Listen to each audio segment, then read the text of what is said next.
Hello students, मैं उम्मीद करता हूं कि आप सभी लोग अच्छे होंगे। आज दिनांक 17 नवंबर 2022 को बिहार लोक सेवा आयोग के द्वारा 67वीं बीपीएससी प्रारंभिक परीक्षा की रिजल्ट जारी कर दी गई है और इस बार कट ऑफ जो है काफ़ी हाई रही है। जनरल या अनरिजर्व कैटेगरी में 113 कट ऑफ गई है। इसी प्रकार से ओबीसी, BC2, BC1 और EWS में भी लगभग 109 क्वेश्चन गई है, मतलब मेल कैटेगरी में। ठीक है, तो इस बार कट ऑफ काफ़ी हाई गई है, जिसके चलते काफ़ी कई स्टूडेंट जो उम्मीद कर रहे थे कि मेरी रिजल्ट आएगी, वो लोग प्रारंभिक परीक्षा में फेल कर गए हैं।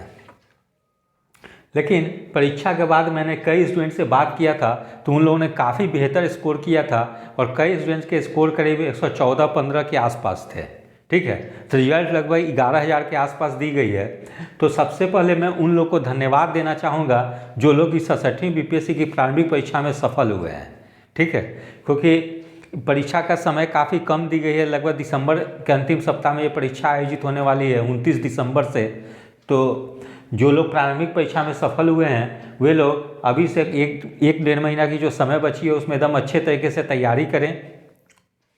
और हम लोग यहाँ पे थोड़ा देखते हैं कि आखिर कट ऑफ इतना हाई जाने का कारण क्या है। कई लोग जैसे आरोप लगा रहे हैं कि बीपीएससी ने धांधली कर लिया है, ये बहुत ज़्यादा भ्रष्टाचार है, ये है, लेकिन ऐसी कोई बात नहीं है। ठीक है, 67वीं बीपीएससी में कट ऑफ हाई जाने का कारण क्या है, तो मैं इस विश्लेषण पे पहुंचा हूं कि जैसे 67वीं बीपीएससी प्रारंभिक परीक्षा की तैयारी के लिए इस बार स्टूडेंट लोगों को काफ़ी समय दी गई। लगभग 1 वर्ष का समय उन लोगों को मिला था इस परीक्षा की तैयारी के लिए। ठीक है, क्योंकि इसकी विज्ञापन जो आई थी लगभग सितंबर 2021 में आई थी। ठीक है, सितंबर 2021 में विज्ञापन आई, सितंबर 2021 में विज्ञापन आई।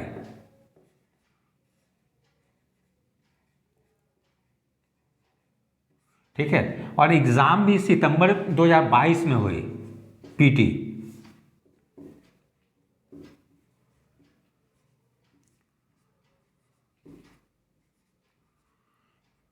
एग्ज़ाम। ठीक है, तो लगभग 1 वर्ष की समय इस बार प्रारंभिक परीक्षा की तैयारी के लिए थी। ठीक है, तो जो स्टूडेंट कंटिन्यू तैयारी करते रहे निश्चित रूप से उनका परफॉर्मेंस काफ़ी बेहतर रहा। उसके अलावा हम लोग देखते हैं, ये पहला चीज़ हो गया कि पर्याप्त समय दिया गया, यानी सफिशिएंट टाइम दी गई पीटी की तैयारी के लिए। दूसरा था कि इस बार प्रश्न का स्तर जो था एकदम समान स्तर का था। ठीक है, ये जो कि मतलब डिफ़िकल्टी लेवल जो थे कि कुछ उतनी नहीं थी, क्वेश्चन ईजी टू मॉडरेट थे। ठीक है, विशेषकर आप मैथ्स के प्रश्न को ले सकते हैं कि हर स्टूडेंट जो था कि इस पर मैथ्स के जो स्टूडेंट कुछ नहीं भी जानते थे मैथ्स, वो लोग भी मैथ्स के 3-4 क्वेश्चन सॉल्व कर दिए थे, और जिनकी मैथ्स थोड़ी सी बढ़िया थी उन्होंने 10 में 10 क्वेश्चन सॉल्व किया था। ठीक है, तो मैथ्स के चलते 5-6 क्वेश्चन कट ऑफ यहाँ चली गई। उसके अलावा साइंस, हिस्ट्री, करेंट अफेयर से भी प्रश्न जो थे बहुत टफ नहीं थे। तो इस बार निश्चित रूप से परफॉर्मेंस लोगों की काफ़ी बढ़ी थी। ठीक है, या फिर मैं ये नहीं करना चाहता हूँ कि जो स्टूडेंट फेल कर गए हैं वो काफ़ी ख़राब हैं, लेकिन जब उनका 66 या 65 के परफॉर्मेंस से आप कंपेयर करते हैं तो निश्चित रूप से 67 में उन लोग की परफॉर्मेंस काफ़ी ज़्यादा बढ़ गई थी। ठीक है, इसका मतलब है कि 67 में जो क्वेश्चन का जो लेवल था वो काफ़ी मतलब ईजी टू मॉडरेट थी। ठीक है, तो एक था कि प्रश्न का समान स्तर था, जिसके चलते भी कट ऑफ ज़्यादा गई। तीसरा कारण है कि मेरे द्वारा ज्ञान दर्पण प्रैक्टिस पेपर से बीपीएससी पीटी के लिए प्रैक्टिस पेपर निकाली जाती है।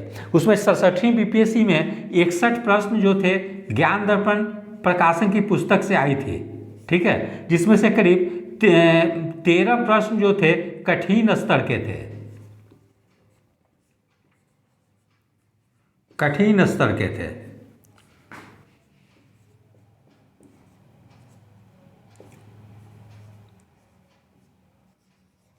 तो जिन लोगों ने ज्ञान दर्पण प्रैक्टिस पेपर को सॉल्व किया होगा निश्चित रूप से उन लोगों को एग्ज़ाम में बेनिफिट मिली होगी और उन लोगों की निश्चित रूप से परफॉर्मेंस बढ़ी होगी।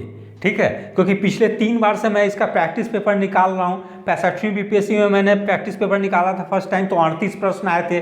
66वीं में भी लगभग 67 प्रश्न आए थे और इस बार 61 प्रश्न आए थे। तो जो स्टूडेंट ज्ञान दर्पण के प्रैक्टिस पेपर को अच्छे तरीके से सॉल्व कर रहे हैं या पढ़ रहे हैं, उन लोगों को निश्चित रूप से बीपीएससी की प्रारंभिक परीक्षा में काफ़ी हेल्प मिल रही है। तो इसके कारण भी थोड़ी बहुत जो है कि स्टूडेंट की परफॉर्मेंस बढ़ रही है, जिसके चलते कि कट ऑफ ज़्यादा जा रही है। ठीक है, उसके बाद हम लोग कैंडिडेट को 2 भाग में बांट लेते हैं। ठीक है, जैसे 67वीं बीपीएससी में जो कैंडिडेट जो अपीयर होते हैं एग्जाम में, पीटी के एग्जाम में, पीसीएस के, उसमें 2 तरह के स्टूडेंट्स रहते हैं। खास करके बीपीएससी के कॉन्टेस्ट में बात करें तो एक वे होते हैं जो यूपीएससी की तैयारी करने वाले होते हैं, और दूसरा वो होते हैं जो पीसीएस की तैयारी करते हैं, यानी स्टेट पीसीएस, जैसे BPSC, UP PCS, Jharkhand PCS वगैरह, ये सब हो गए। ये 2 तरह के कैंडिडेट ये मिल जाते हैं, इसको हम वन साइड रख देते हैं। और दूसरे तरफ बीपीएससी में वो स्टूडेंट सम्मिलित होते हैं जो कि इधर बिहार सब इंस्पेक्टर या बिहार दरोगा की तैयारी कर रहे हैं, क्योंकि बिहार में इधर पिछले 3-4 सालों से बिहार दरोगा की नियमित रूप से विज्ञापन आ रही है। ठीक है, तो जो बिहार दरोगा की तैयारी करने वाले स्टूडेंट्स हैं वो भी बीपीएससी की पीटी में अपीयर हो रहे हैं, और दूसरे वो स्टूडेंट्स हैं जो रेलवे की प्रिपरेशन करते हैं या तैयारी करते हैं, ये स्टूडेंट्स भी बीपीएससी की पीटी में सम्मिलित हो रहे हैं। ठीक है, तो ये दो कैटेगरी के जो स्टूडेंट्स जो हैं, ये लोग क्या है कि सालों भर जो है ऑब्जेक्टिव एग्जाम की तैयारी करते हैं। ठीक है, और बीपीएससी का जो परीक्षा का जो पीटी का जो पैटर्न है, बीपीएससी पीटी पैटर्न जो है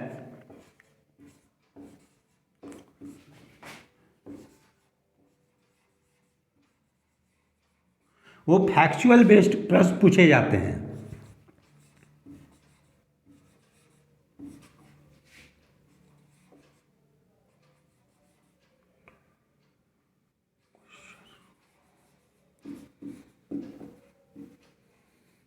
तो बीपीएससी पीटी पैटर्न जो होती है वो फैक्चुअल बेस्ड क्वेश्चंस पूछे जाते हैं, और इसी टाइप के सेम प्रश्न जो हैं वो रेलवे और बिहार दरोगा के एग्जाम्स में भी पूछे जाते हैं। ठीक है, तो जो लोग बिहार दरोगा और बिहार रेलवे की तैयारी कर रहे हैं वो निश्चित रूप से बीपीएससी की पीटी में काफ़ी बेहतर प्रदर्शन कर रहे हैं। ठीक है, क्योंकि मैंने इस बार देखा भी 67वीं बीपीएससी की आज जो पीटी की जो रिजल्ट आई है उसमें काफ़ी स्टूडेंट जो थे जो कि बिहार दरोगा की तैयारी कर रहे थे, और जिन्होंने बिहार दरोगा का पीटी रिटेन या फाइनल सिलेक्शन हुआ है, वे लोग बीपीएससी की पीटी में क्वालिफाई किए हैं।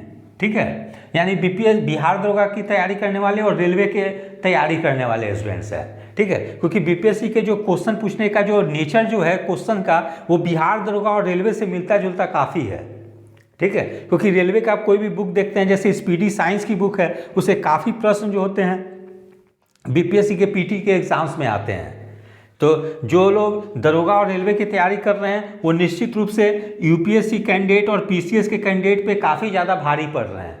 ठीक है, क्योंकि जो लोग स्टूडेंट यूपीएससी और पीसीएस की तैयारी करते हैं वे लोग सोचते हैं कि हम लोग जस्ट पीटी क्वालिफाई कर जाए, और लोग ज़्यादा समय मेंस का प्रिपरेशन पे ध्यान देते हैं। ठीक है, तो ये लोग पीटी पे या ऑब्जेक्टिव एग्जाम पे उतना फोकस नहीं करते हैं, और सब्जेक्टिव एग्जाम या डिस्क्रिप्टिव मतलब तैयारी करने पे ज़्यादा जोर देते हैं, जिसके चलते उन लोगों को पीटी के एग्ज़ाम निकालने में काफ़ी कठिनाई हो रही है।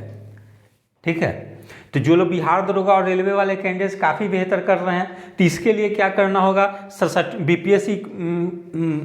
बीपीएससी की जो एग्जामिनेशन बोर्ड जो है उनको अब क्वेश्चन थोड़ा पूछने के तरीके में थोड़ा परिवर्तन लानी होगी, जिससे कि जो लोग यूपीएससी और पीसीएस की तैयारी करने वाले स्टूडेंट्स हैं उन लोगों को एडवांटेज मिल सके। अगर इसी ढंग से अगर प्रश्न पूछी जाएगी तो हमेशा बिहार दरोगा और रेलवे की तैयारी करने वाले जो स्टूडेंट्स हैं उन लोगों को एडवांटेज मिलेगी। यद्यपि 68वीं बीपीएससी से बीपीएससी के द्वारा कही गई है कि अब निगेटिव मार्किंग लाई जाएगी और क्वेश्चन के डिफिकल्टी लेवल या को बढ़ाई जाएगी, यानी क्वेश्चन जो फैक्चुअल ना पूछकर एनालिटिकल टाइप के प्रश्न पूछे जाएंगे, और जब एनालिटिकल टाइप के प्रश्न पूछे जाएंगे तभी जो रियल में यूपीएससी की तैयारी करने वाले और पीसीएस की तैयारी करने वाले हैं उन लोगों को एडवांटेज मिलेगी। ठीक है, तो बीपीएससी को यहाँ पे थोड़ा सा अपना एग्जाम के क्वेश्चन के लेवल को थोड़ा सा पैटर्न को चेंज करनी होगी और उसको कमीशन के लेवल तक ले जानी होगी। अगर वन लाइनर प्रश्न अगर पूछे जाएंगे तो ऐसे ही बिहार दरोगा और रेलवे की तैयारी करने वाले स्टूडेंट ज़्यादा सफल होंगे, और मेंस में इसका परिणाम आपको मेंस में दिखने को मिलेगा कि मेंस में क्या होगा कि जो स्टूडेंट्स थोड़ा बहुत भी अच्छा लिखेंगे उन लोगों का मेंस में सिलेक्शन होगी, काफ़ी संभावना बढ़ जाएगी और एक एवरेज स्टूडेंट सेलेक्ट होकर जाएंगे। क्योंकि जो स्टूडेंट्स बिहार दरोगा और रेलवे की तैयारी करते हैं उन लोगों की रिटेन पावर उतनी स्ट्रांग नहीं होती है, क्योंकि वो लोग वन लाइनर ही तैयारी ज़्यादा करते हैं। एनालिटिकल क्वेश्चन जब पूछी जाती है तो वो लोग लिख नहीं पाते हैं। ठीक है, तो इसीलिए बीपीएससी को यहाँ थोड़ा क्वेश्चन पूछने के अपने ट्रेंड में थोड़ी सी चेंज लानी पड़ेगी, जिससे कि यूपीएससी और पीसीएस की तैयारी करने वाले जो स्टूडेंट्स हैं उन लोगों को कुछ बेनिफिट मिल सके। ठीक है, तो इसके लिए मैं यही कहना चाहूँगा कि 67वीं बीपीएससी में जो लोग असफल हो गए हैं उन लोग को निराश होने की जरूरत नहीं है। वो लोग 67वीं बीपीएससी के क्वेश्चन बुकलेट को एक बार लेकर अच्छे तरीके से एनालिसिस करें कि मैंने कहाँ कहाँ किस सेक्शन में गलती कर दिया है। ठीक है, और अभी 68वीं बीपीएससी की विज्ञापन आने वाली है, वह 68वीं बीपीएससी की तैयारी पे पूरी तरह से फोकस करें। निराश होकर बैठ जाने से कुछ हासिल नहीं होगा। ठीक है, ये जीवन में सफलताएं असफलताएं लगी रहती है, उसे घबराने की जरूरत नहीं है। तो मैं यही कहूँगा कि एक बार हौसले के साथ फिर 68वीं बीपीएससी की तैयारी में लग जाएं, क्योंकि 68वीं बीपीएससी प्रारंभिक परीक्षा की डेट घोषित कर दी गई है और वो 12 फरवरी है। और इसी महीना में उम्मीद करता हूँ कि 68वीं बीपीएससी की विज्ञापन आ जाएगी। ठीक है, इसलिए आप लोग निराश ना हो, एक बार अच्छे तरीके से अपने आप को सेल्फ इंट्रोस्पेक्शन करें कि कहाँ मुझसे गलती हुई है और उसमें सुधार करें। ठीक है, और 67वीं बीपीएससी के पीटी के क्वेश्चन को जरूर से देखें एक बार अच्छे तरीके से शांत मन से कि मैंने कहाँ गलती कर दिया है क्वेश्चन में, और जिस सेक्शन में उन लोग की गलती हुई है उसको अच्छे तरीके से ऑथेंटिक बुक से पढ़ें। ठीक है, तो यदि आप सभी लोगों को मेरा चैनल अच्छा लगा हो इसे लाइक से और सब्सक्राइब करें। धन्यवाद, टेक केयर।